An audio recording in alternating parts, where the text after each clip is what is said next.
If there is one thing that Mortal Kombat 2 has shown us, it is that Hanzo cannot be at peace as long as Bihan is alive. I'm not here for their war. I'm here for your life. When Johnny Cage and Kano first arrive in the Nether Realm, they do not find Hanzo wandering an endless battlefield or torturing souls or even being tortured himself. Instead, they discover him tending a garden. The image is important because it shows that Hanzo has carved out a small sanctuary amid the chaos of the Nether Realm. He cultivates life in a realm defined by death. He grows fruit, maintains order, and spends his existence in quiet reflection. For perhaps the first time since the murder of his family and clan, he seems content, he seems happy, he seems at peace. The garden around him is vibrant and green and is basically a mirror reflection of the dark red of the Nether Realm. What is this place? Reality is thin in the Netherrealm. I mean, if this is hell... What's Netherrealm? The realm of the dead. A place of fire and punishment. I've got to try this page, mate.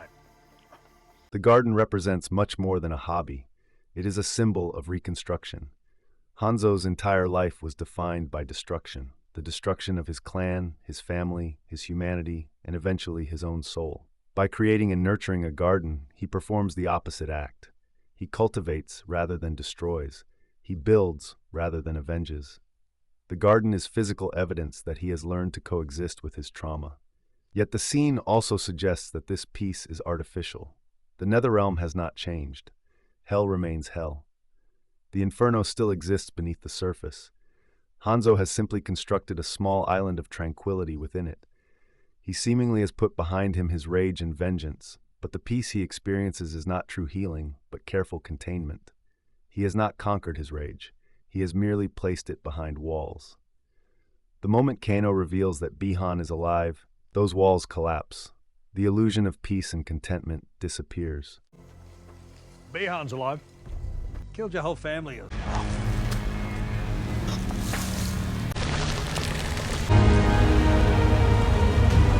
I am Hanzo Hasashi of the Shiryu.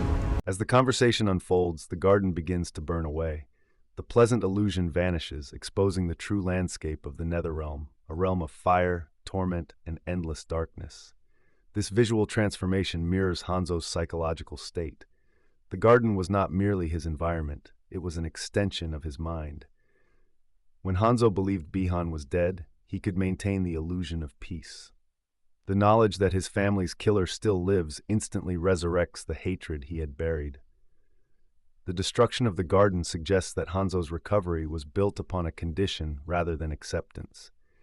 He had achieved peace only because he believed justice had already been served. In other words, his emotional stability depended entirely on the assumption that Bihan no longer existed.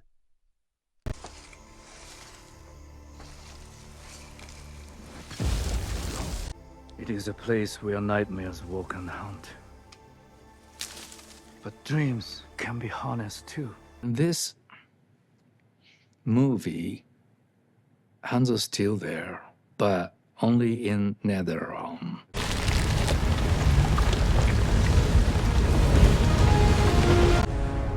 And hell bends to my command. Hanzo's decision to help Johnny and Kano is further evidence of this.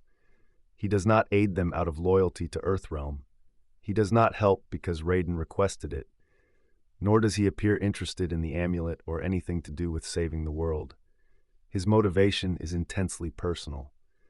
He joins them because their mission presents an opportunity to reach and once again kill Bihan. You will not survive in Netherrealm without a guide. We were sent by Lord Raiden. We need a guide. You have come to the wrong place. I am sorry. I'm not here for their war. I'm here for your life. When Hanzo declares, "I'm not here for their war, I'm here for your life," he reveals the truth about himself. Despite years spent cultivating peace, his deepest desire remains unchanged. Everything else is secondary. The fate of realms, gods, and tournaments matters less to him than settling the score with the man who destroyed his family.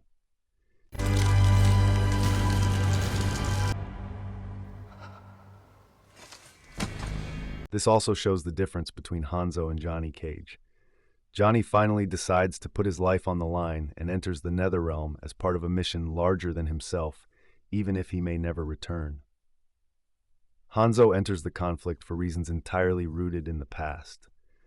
Johnny is moving forward and growing as a person, while Hanzo is moving backward and showing that he never really changed. Johnny Cage, when we first meet him, is a very dispirited character. He's not in a great way at the beginning of our story. You think the world is crying out for a Johnny Cage comeback? Some dinosaur doing a bunch of karate poses. He encounters Sonya Blade and Raiden, who inform him that he has been drafted into the role of Defender of Earth. And our only chance is to face this together. You, Johnny Cage, are a part of this now. I'm not some great warrior. I'm not some champion, okay? I'm an actor. The movie is one of how he finds himself, how he finds his inner power. And I may not have enough power to bring you back, and you will be stuck there. You just gonna go hide? No, first I'm gonna drink every beer on the planet, then I'm gonna hide. Still worth it. You have changed, Mr. Cage.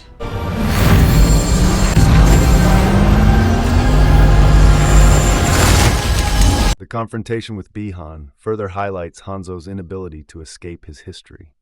Hanzo fights Bihan in a way that makes you believe that he is constantly reliving that moment where he saw his family dead at his hands. He is unable to move past that moment.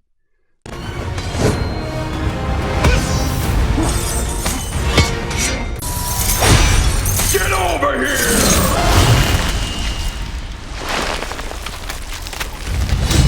What makes the character tragic is that he is not merely seeking revenge, he is seeking harmony. Hanzo appears capable of peace only when Bihan is dead. The existence of his enemy represents an open wound that never healed. As long as Bihan lives, Hanzo cannot fully believe that justice exists. He cannot relax. He cannot move on. The garden cannot survive. The garden offers one answer. It shows the person Hanzo could become if he truly let go. The inferno offers another. It reveals the person he remains whenever the past resurfaces.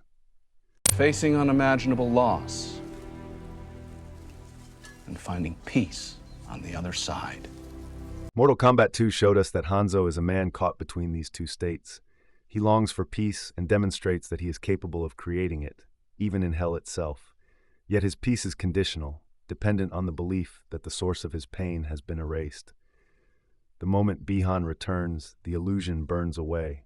The garden dies, the flames return, and Scorpion emerges once more. The Netherrealm does not simply reflect Hanzo's surroundings, it reflects his soul. The garden and the inferno are both parts of him. The tragedy of Hanzo is that he can cultivate paradise in hell, but he cannot truly escape the fire within.